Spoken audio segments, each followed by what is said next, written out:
Yes, good morning student. Last time हमने पढ़ा था batch operating system. Batch operating system में बहुत सारी डिसएडवांटेज थी कि हमें क्या करना पड़ रहा था, एक जॉब को दूसरी जॉब के लिए वेट करना पड़ रहा था। सीपीयू यूटिलाइजेशन क्या था, हमारा बहुत कम था। रिस्पॉन्स टाइम भी हमारा कम था। तो इन्हीं बातों को रिमूव करने के लिए हमारे पास नेक्स्ट आता है मल्टी प्रोग्रामिंग ऑपरेटिंग सिस्टम। नाम से समझ में आता है मल्टीपल प्रोग्राम। जब आपके एक साथ बहुत सारे प्रोग्राम क्या हो, मेन मेमोरी में हो, उसे हम क्या बोलते हैं, मल्टी प्रोग्रामिंग ऑपरेटिंग सिस्टम। यहाँ पर क्या होता है, देखो मल्टी प्रोग्रामिंग ऑपरेटिंग सिस्टम में कि हमारे पास एक जॉब पूल बन जाता है, जहां पर हम क्या करते हैं, अपनी सारी की सारी जॉब्स को जिन्होंने सीपीयू को रन करना है उनको हम वहां पर रख लेते हैं। और जैसे जैसे हमारा सीपीयू क्या होगा, फ्री होगा, वो क्या करेगा, जॉब पूल में से जॉब को उठाएगा और उसे एग्जीक्यूट करना शुरू कर देगा। ठीक है। लेकिन जो हमारा बैच ऑपरेटिंग सिस्टम था उसमें क्या हो रहा था, यदि एक जॉब आई है सीपीयू के पास, उसने कुछ वक्त काम किया और फिर उसे इनपुट आउटपुट की रिक्वायरमेंट पड़ी है, तो क्या कर रहा था सीपीयू, उस टाइम उसका वेट कर रहा था, किसी अनदर प्रोसेस को वो एग्जीक्यूट नहीं कर पा रहा था। तो सीपीयू का जो यूटिलाइजेशन टाइम था वो क्या हो गया था, हमारा कम हो गया था। इसी बात के लिए हमें क्या करना पड़ा, मल्टी प्रोग्रामिंग ऑपरेटिंग सिस्टम, जिसमें हम मल्टीपल प्रोसेसेस को क्या करते हैं,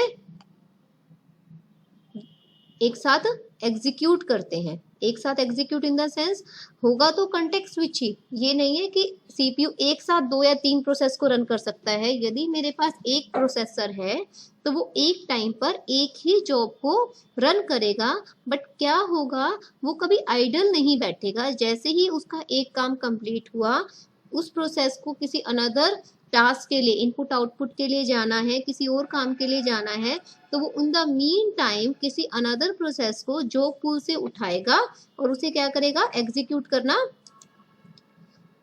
शुरू कर देगा। ठीक है। और अच्छा, आपको कईयों को प्रॉब्लम होगी जॉब क्या होता है, इसलिए मैंने लिखा है, चाहे आप उसे प्रोसेसेस बोल लो, चाहे आप उसे जॉब बोल लो। ठीक है। जो भी आपका जॉब है, जो भी आपका टास्क है, उसे आप क्या करोगे, मेन मेमोरी में एक साथ अकोमोडेट कर लोगे। और जो हमारे पास प्रोसेस, हमने जो एरिया हमने बनाया है, जहां पर हमने क्या किया है, इनिशियली उन सबको कैप्ट किया है, उसे हम क्या बोलते हैं, जॉब पूल बोलते हैं।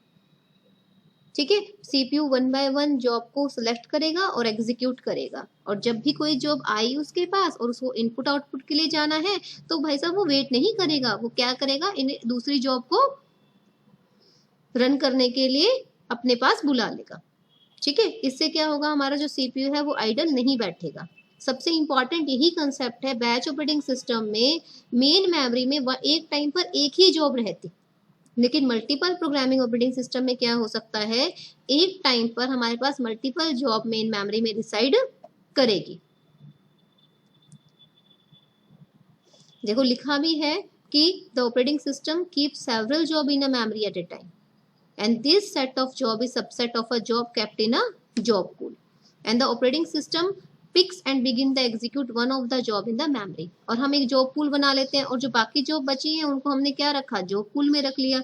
जैसे ही हमारी ये जॉब कंप्लीट होंगी, एक हम क्या करेंगे, जॉब पूल में से और जॉब उठाएंगे और मेन मेमोरी में ले आएंगे।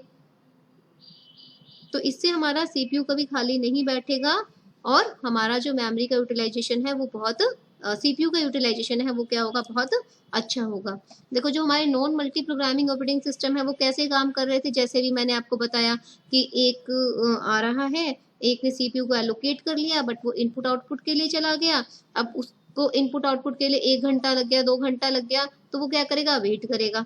ठीक है। इसीलिए हमारे पास क्या है, मल्टी प्रोग्रामिंग का कंसेप्ट आया। और मल्टी प्रोग्रामिंग में हम क्या कर पा रहे हैं, अपने जॉब पूल में से एक जॉब को उठाएंगे और उसे एग्जीक्यूट करना शुरू कर देंगे। तो जो हमारा वेटिंग टाइम है वो क्या हो जाएगा, ओवरऑल हमारा कम हो जाएगा। सीपीयू हमारा कभी खाली नहीं बैठेगा। बट इसको करने के लिए आपको क्या क्या करना पड़ेगा, देखो आपको ऑब्वियस ही बात है, मेमोरी को मैनेज करना बहुत अच्छे से आना चाहिए। यदि आपकी मेमोरी अच्छे से मैनेज नहीं होगी तो आपको मल्टी प्रोग्रामिंग ऑपरेटिंग सिस्टम को हैंडल करने में आपको दिक्कत आएगी। अच्छा, इसमें एक और इम्पॉर्टेंट बात है, कई बार क्या लगता है कि पैरेलल में काम हो रहा है। मल्टी प्रोग्रामिंग ऑपरेटिंग सिस्टम में कभी पैरेलल में काम एग्जीक्यूट नहीं होता। हमें ऐसा लगता है सीपीयू एक है, एक सीपीयू है तो वो एक टाइम पर एक ही टास्क को एग्जीक्यूट करेगा।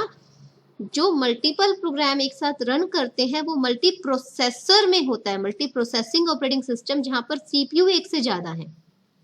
यहाँ पर मेन मेमोरी में एक से ज्यादा जॉब होंगी, बट एग्जीक्यूट वो कंकरेंटली ही होंगी, एक के बाद दूसरी होगी।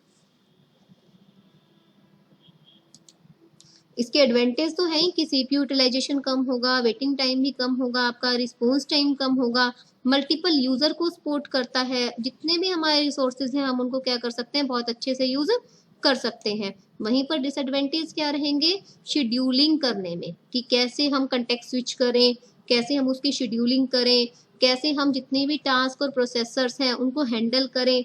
और यदि हमारे पास हाई लोड आ गया और एक जॉब को करने में बहुत टाइम लग गया तो ऑब्वियस सी बात है फिर वही बैच ऑपरेटिंग सिस्टम वाला काम बन गया वो तो। यदि एक जॉब आई हैवी लोड की और उसने बहुत टाइम ले लिया तो बाकी जॉब तो क्या कर रही है, वेट, क्योंकि सीपीयू एक ही है मल्टी प्रोग्रामिंग ऑपरेटिंग सिस्टम में, तो आपको ये दिक्कत आएगी। बहुत सारी जॉब होंगी मेमोरी में तो ऑब्वियस सी बात है आपको मेमोरी मैनेजमेंट करना आना चाहिए। तो these are the disadvantage of multi programming operating system. तो इसकी जो कहानी है, कंक्लूजन यदि मैं इसका करूं तो क्या है कि multi programming operating system CPU को कहता है कि मैं तुझे कभी खाली नहीं बैठने दूंगा। जब भी कोई प्रोसेस उसके पास आई, यदि उसको इनपुट आउटपुट के लिए जाना है तो वो क्या करेगा, नेक्स्ट जॉब को मेमोरी में से उठाएगा और सीपीयू को उसे रन करने के लिए दे देगा। आई थिंक आप सबको समझ में आ गया होगा। Thank you, have a nice day.